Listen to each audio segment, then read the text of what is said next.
Welcome to Work Smart Not Hard, a podcast by the three pillars of the Australia-China Youth Association.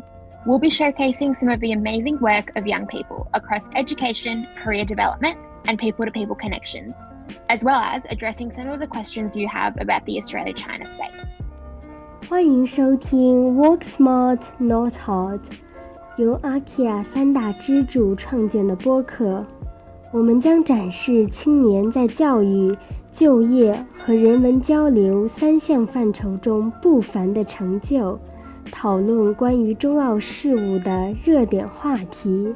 The ACELS Pillars podcasts acknowledges the traditional custodians of the various lands on which we are working today and the Aboriginal and Torres Strait Islanders people participating and listening to this project. We pay our respects to the elders, past, present and emerging, and recognise and celebrate the diversity of Aboriginal peoples and their ongoing cultures and connections to the lands and waters on which we live.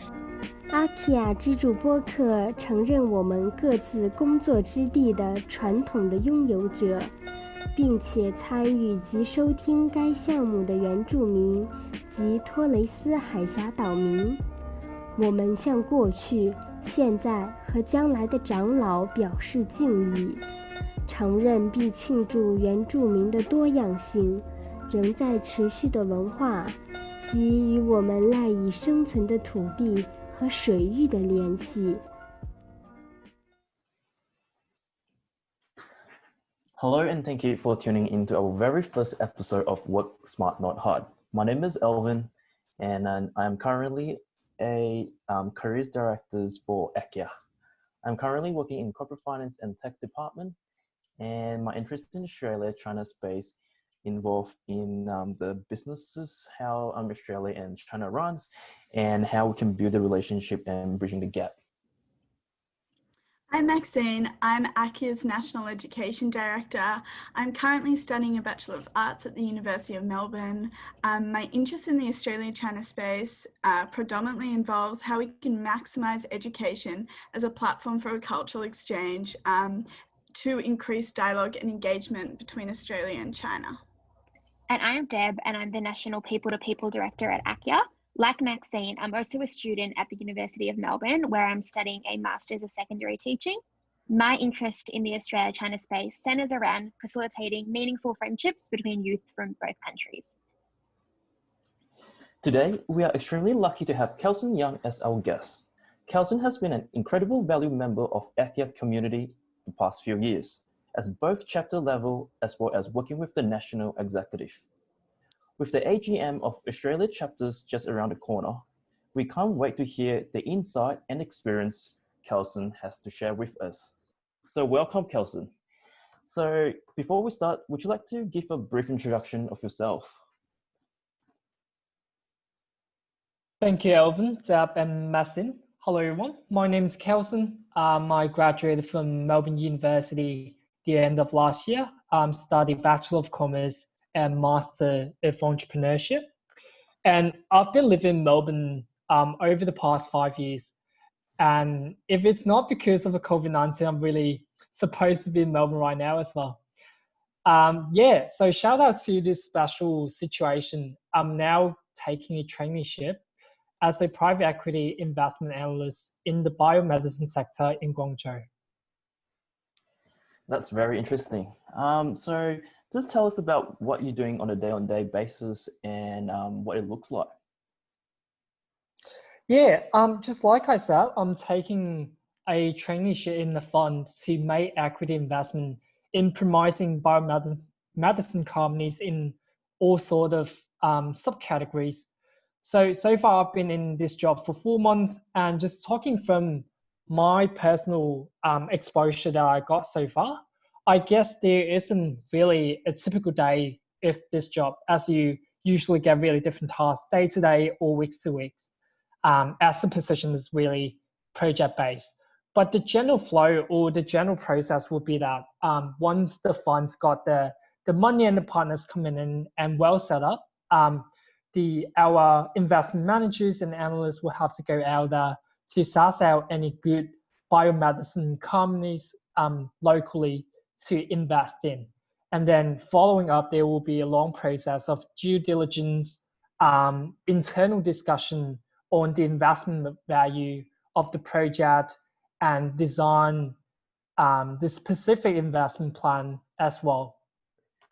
So I do a bit of due diligence myself as well, and I know that area is pretty volatile. And I guess, could you tell us about any highlights do you have in your current positions? Yeah, so I've actually, when I was in Melbourne, I've been in, how do I say, the circle of entrepreneurship and investment locally in Melbourne, and got quite familiar and enjoyed the environment there quite well. And then now as I joined this position and this company, luckily I still got a chance to connect with the Australia and the Melbourne-based biomedicine companies. I remember 2 months ago, I was actually invited by the Australia-China Health Accelerator to join one of their pitch night to suss out what have the Australian startups have been doing in the biomedicine sector, and actually been referring some of those companies to my boss to make investment decision as well. And then for another recent project I've been doing right now with my investment manager, it's really interesting that our boss saw the news on television that one of the professor from Sun Yat-sen University has been doing a AI diagnosis system for CT, for cancers on CT. And then our boss just asked me to visit the professor in person. And then we actually been doing that, following that project, and been doing on that for a long time as well. Which is just interesting how you got to suss out the opportunity from all kind of channels, including television news and from your personal networking and all those. Nice, that's very interesting. So I guess this is where I'll lead into ACEA, I guess. So what ACEA is? So ACEA is China Youth Association. So would you like to tell us what it is and how did you get involved in ACEA? Right. So ACEA stands for Australia-China Youth Association, as we all know. It is the largest youth-run organization, non-for-profit organization that promotes the Australia-China communication and collaboration on the youth side. And I actually have been a member and a part of ACEA for almost 4 years. And it was back in 2016 when I first joined ACEA Melbourne University as a organizer of the language exchange session, and then gradually been involved as a P2P director, then the president, and last year got the opportunity and the luck to be the project manager of the Australia-China Emerging Leaders Summit as well. That's fascinating. And then I guess to our audience, I was part of the project team with Kalson as well, with Deborah. We host Guangzhou ACELS in 2020. So that was, I'll let Kalson tell you more about that. But I guess now, so why did you become ACEA's uni president? So why choose president? Why not, just become a member? Why should people join as an executive for ACEA Uni? Yeah, so the story was pretty interesting that I wasn't quite ready to be the president of the UniMel chapter back into the time, but sort of like be pushed onto stage. But it has been, now I look back, it has been a really terrific journey for myself, and I'm really grateful that I got such a good opportunity in which that I did experience such a obvious personal growth with the whole chapter as well. And I'm really grateful that I got a perfect team to work with, where I meet some of the most brilliant people in the Australia-China space, such as Michael, Johnny, Rachel, a lot of them. And those relationships and friendships that we made through ACEA would definitely be a lifelong treasure for me. And then talking about what did I learn from being the president of IKEA Unimelv, I guess the four most important aspects that I did experience growth or learn would be the professional side, and also the communication, teamwork, and leadership abilities that would be gained from working as teams together to organize all the events and being able to really promote the Australia and China dialogue within Melbourne University. Yes, yes. That sounds like a amazing and interesting journey to become a president. And with your insight with a great team as well, Kalson. I guess this will lead into ACELS. So ACELS has a biannual ACELS, Australia-China Emerging Leaders Summit, that will opening soon as well. The application will be opening soon for 2021 ACELS Summit. Kalson was 2020 ACELS Project Team Manager. So can you elaborate on your experience and tell us why people should attend ACELS Summit and be part of ACELS project team? Right, thanks for the question, Alvin. So I've actually been for ACELS so far. I've been the volunteer for the 2017 ACELS in Melbourne, and then been very lucky to be a part of the 2018 Brisbane and 2019 Shanghai as a delegate. And then the start of this year, very honored to be the project manager of the ACELS in Guangzhou.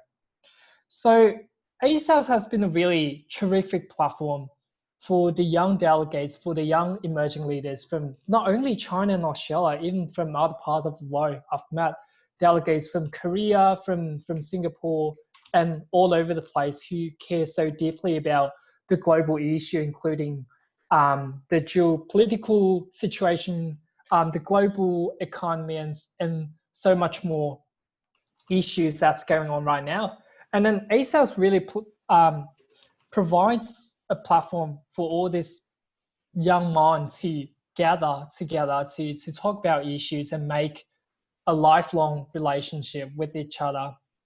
And as a project manager, I guess this is the most brilliant experience I had in my life. And I'm not saying this because Alvin and Deb, you guys we were in the same team, but sincerely, ACELS has been the best team that I ever had in life. Like going through the past 5 years with all the uni assignments and professional experience, I've had many quite unpleasant experience with team working, but ACELS 2020 team is definitely the best team that I ever had. And it's the kind of feeling that the first day we met was like meeting an old friend you've never met, was really really special. Yeah. And then now I look back, ACELS is all about really good memory. But back into that time, we did go through some really stressed time. I remember we couldn't quite get any more sponsorship. On top of that, 20K from the DFAT, we couldn't get any more sponsorship when it was already week 6 and week 7. And then the logistic director, Blair, was literally messaging me every day, did we get any more money? I can't book gala dinner or anything. I can't do anything. Yeah, all those memory, now I look back, was just really funny. And I'm really happy that we got a chance to now look back and laugh on all those, as Steph once said. Yeah, so talking from, that was a little bit too much, but yeah, talking from how ACELS has helped me on my professional growth, I think ACELS has now been one of the biggest selling point on my resume already, because ACELS, it really is such a big platform. Imagine you have to organize everything from scratch and sort of like be really detailed into every single aspect for more than 90 delegates and more than 40 speakers for 4 days, 24 hours.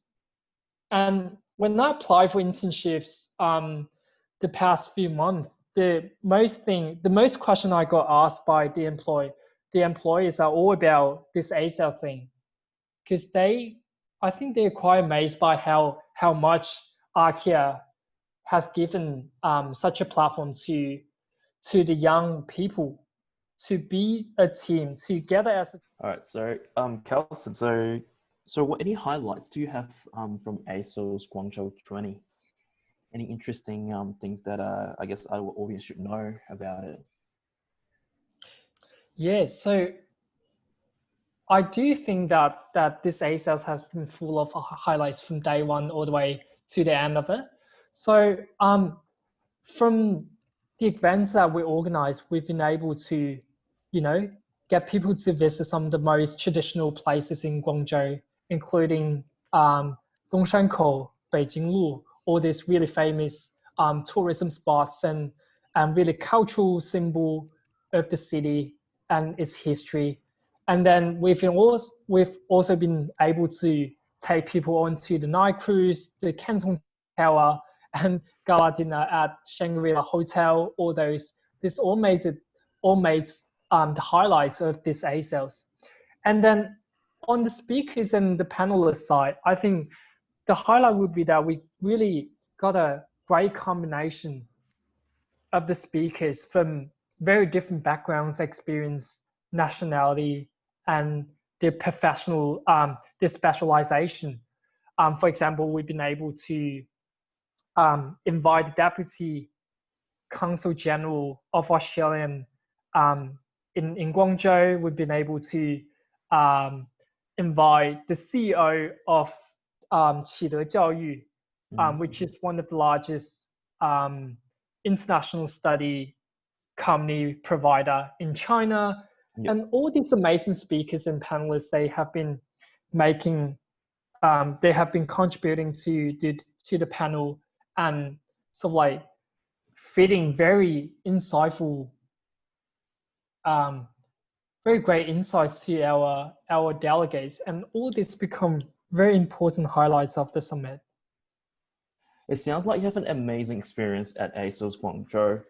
Do you have any suggestion for applying for the upcoming project team? Or more generally, what are your top tips for applying for internships and jobs? Right, so I think in terms of applying for to be a part of the ACELS project team, I think it's really about showcasing yourself in your understanding into the Australia-China space and your past experience and leadership, and showcase how you can manage your role as Alvin Zab. We have been through all this, and we know it's really stressful. It really takes a lot from a person, as in like it takes leadership, really great leadership ability, teamwork ability, time management, and all those. And as a candidate of the upcoming ACELS project team, I believe that you really just have to showcase all those in your resume and in your interview. So in the broader sense of tips and tricks of applying for jobs and internship, I think there are 2 or 3 things that I would like to talk about. So the first one would definitely be always broaden your channel of sources of information to of internships and jobs. So for example, when I was at uni, I literally looked up to the university career portal every single day, and other channels would also be like including WeChat official account, where a lot of people are uploading all sort of information about potential job opportunities on it that people can definitely look into, and seek.com, all those. And then the second tips would definitely be always go out to meet people, connect with people, and do your networking well. As I've gone to one of the panel last year as a part of the Archaea career pillar panel discussion, where one of the panelists talked about how many of the jobs are not publicly advertised because there have been taken through networking internally already. So that's a really important insight that young students or young professionals really need to go out of the building, talk to the experienced, talk to the professionals, try to gain this insight and make the connection to help you grow and grab more opportunities in applying for jobs and internships. And then I guess the last tips would be always get some professionals to look over your resume and cover letters. And it will also be a really good idea to join IKEA to gain more experience to showcase on your resume as well. Nice. I also enjoy your leadership as well while I was working for the project team, and I really enjoyed as well. So Kalson, in terms of the future for the Australia-China space, what are you passionate about seeing changed? As we're all aware that 2020 has been one of the most challenging years for the development of Australia-China relationship due to many different factors. And I have had the honor to talk to Chris, the Deputy Counsel General of Australia in Guangzhou, and he told me that he feels like that there has been too many miscommunication between the two sides recently, and some of the Australian people are not willing to get to know the real China, and likewise some Chinese do not really know about the Australian people, the Australian culture, but making comments just based on stereotype. So I guess the first thing I would like to see change in the space would be that there can be more genuine communications happening between the people from the two countries to break the barrier, break the stereotype, and really get to know what makes the best for both China and Australia. Because I do not think that China and Australia has some really radical conflict or clash anything. No, I believe that China and Australia are essentially really good partners on business, on international relations and all those. But it definitely takes time and efforts from both sides to turn that from such a, I would say, a really dark hour right now into a bright future and later on. And I do also want to see more young Australian people got interested into Chinese culture, the Chinese language, the Chinese society, and also having, on the China side, having more Chinese students choosing to go to study in sorry, not just in Melbourne, in Australia, having more Chinese business looking into the Australian markets.